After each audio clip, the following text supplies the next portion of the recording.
ಎಷ್ಟೋ ವರ್ಷದಿಂದ ಕರಾವಳಿಯಲ್ಲಿ ಅನೇಕ ಧಾರ್ಮಿಕ ಆಚರಣೆಗಳು ಸಂಸ್ಕೃತಿ ನಡೆದುಕೊಂಡು ಬಂದಿದೆ. ಆದರೆ ಇದೀಗ ದಿಢೀರ್ ಹೊಸ ನಿಯಮ ಬಂದಿರೋದು ಕಲಾವಿದರ ಹೊಟ್ಟೆಗೆ ಹೊಡೆದಂತಾಗಿದೆ. ಕಾನೂನಿನ ನೆಪದಲ್ಲಿ ರಾತ್ರಿ 10 ಗಂಟೆಯ ನಂತರ ಧ್ವನಿವರ್ಧಕ ಬಳಕೆ ಮತ್ತು ಸಮಯದ ಮಿತಿಯನ್ನು ನಿರ್ಬಂಧಿಸಿರೋದು ನಿಜಕ್ಕೂ ವಿಷಾದನೀಯ ಎಂದು ಪಟ್ಲ ಫೌಂಡೇಶನ್ನ ಸ್ಥಾಪಕಾಧ್ಯಕ್ಷ ಸತೀಶ್ ಪಟ್ಲ ಅವರು ಹೇಳಿದರು. ಮಂಗಳೂರಿನಲ್ಲಿ ನಡೆದ ಪತ್ರಿಕಾಗೋಷ್ಠಿಯಲ್ಲಿ ಮಾತನಾಡಿದ ಅವರು, ಕರಾವಳಿಯಲ್ಲಿ ಧಾರ್ಮಿಕ ಸಾಂಸ್ಕೃತಿಕ ವೈಭವ ಉಳಿಯುವುದರ ಜೊತೆಗೆ ಇದನ್ನು ನಂಬಿಕೊಂಡು ಬದುಕ್ತಾ ಇರುವಂತಹ ಸಾವಿರಾರು ಕುಟುಂಬಗಳು ಜೀವನವನ್ನು ನಡೆಸಬೇಕೆಂಬ ಉದ್ದೇಶದಿಂದ ಸೆಪ್ಟೆಂಬರ್ 9ರಂದು ಮಂಗಳವಾರ ಬೆಳಿಗ್ಗೆ 10 ಗಂಟೆಗೆ ಮಂಗಳೂರು ಕದ್ರಿ ಪಾರ್ಕ್ ಬಳಿ ಗೋರಕ್ಷ ಜ್ಞಾನ ಮಂದಿರದಲ್ಲಿ ಬೃಹತ್ ಜನಾಗ್ರಹ ಸಭೆ ನಡೆಯಲಿದೆ. ಈ ಸಭೆಯಲ್ಲಿ ಸರ್ವ ಹಿಂದೂ ಸಂಘಟನೆಗಳ ಒಕ್ಕೂಟ, ಸರ್ವ ಯಕ್ಷಗಾನ ಕಲಾವಿದರ ಒಕ್ಕೂಟ, ರಂಗಭೂಮಿ ಕಲಾವಿದರ ಒಕ್ಕೂಟ, ಕರಾವಳಿ ಸಂಗೀತ ಕಲಾವಿದರ ಒಕ್ಕೂಟ ಸೇರಿದಂತೆ ಅನೇಕ ಒಕ್ಕೂಟಗಳು ಭಾಗವಹಿಸಲಿವೆ ಅಂತ ಹೇಳಿದರು. ಇನ್ನು ಹಿರಿಯ ರಂಗಭೂಮಿ ಕಲಾವಿದ ನಟ ದೇವದಾಸ್ ಕಾಪಿಕಾಡ್ ಅವರು ಮಾತನಾಡಿ, ಇತ್ತೀಚೆಗೆ ಕೆಲವು ಕಾರ್ಯಕ್ರಮ ಯಕ್ಷಗಾನಗಳನ್ನು ಪೊಲೀಸರು ದಿಢೀರ್ ಬಂದು ನಿಲ್ಲಿಸಿದಾಗ ವೇದಿಕೆಯ ಹಿಂದೆ ಇದ್ದ ಕಲಾವಿದರ ಮುಖ ನೋಡಿ ನಿಜಕ್ಕೂ ಬೇಸರವಾಯಿತು. ಕರಾವಳಿಗೆ ಇಂತಹ ಪರಿಸ್ಥಿತಿ ಬರಬಾರದಿತ್ತು ಎಂದು ಹೇಳಿ ವಿಷಾದವನ್ನು ವ್ಯಕ್ತಪಡಿಸಿದರು. ಪತ್ರಿಕಾಗೋಷ್ಠಿಯಲ್ಲಿ ವಿಎಚ್ಪಿ ಪ್ರಾಂತ ಸಹ ಕಾರ್ಯದರ್ಶಿ ಶರಣ್ ಪಂಫೇಲ್ ಸೇರಿದಂತೆ ವಿಎಚ್ಪಿ ಸಂಘಟನೆಯ ಇತರ ಪದಾಧಿಕಾರಿಗಳು, ಬೇರೆ ಬೇರೆ ಒಕ್ಕೂಟದ ಮುಖಂಡರು ಉಪಸ್ಥಿತರಿದ್ದರು. ಕಳೆದ 2 ಹಬ್ಬಗಳು, ಒಂದು ಶ್ರೀಕೃಷ್ಣ ಜನ್ಮಾಷ್ಟಮಿ ಹಾಗೂ ಗಣೇಶೋತ್ಸವದ ಸಂದರ್ಭದಲ್ಲಿ ಧಾರ್ಮಿಕ ಹಾಗೂ ಸಾಂಸ್ಕೃತಿಕ ಕಾರ್ಯಕ್ರಮಗಳಿಗೆ ಯಾವ ರೀತಿ ತೊಂದರೆ ಆಗಿದೆ ಅಂತ ನಮಗೆಲ್ಲರಿಗೂ ಗೊತ್ತೇ ಇದೆ.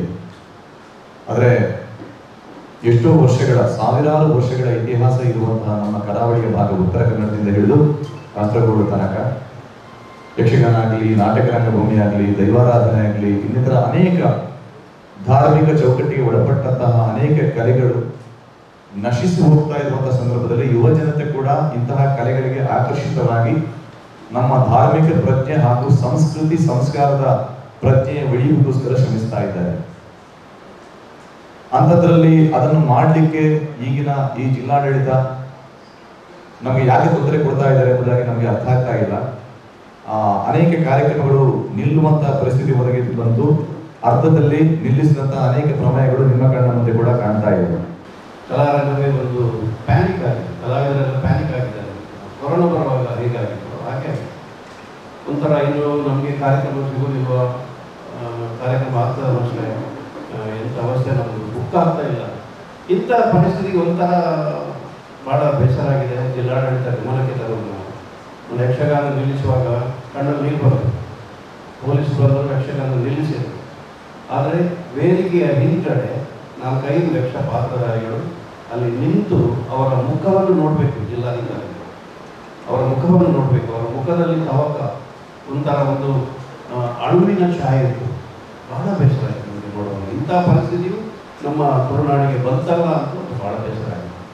ಇದರ ಜೊತೆಗೆ ಎಷ್ಟೋ ಕುಟುಂಬಗಳು ಇವತ್ತು ಅದನ್ನೇ ನೆಚ್ಚಿಕೊಂಡಿರುವ ಕುಟುಂಬಗಳು ಸಾಕಷ್ಟಿವೆ.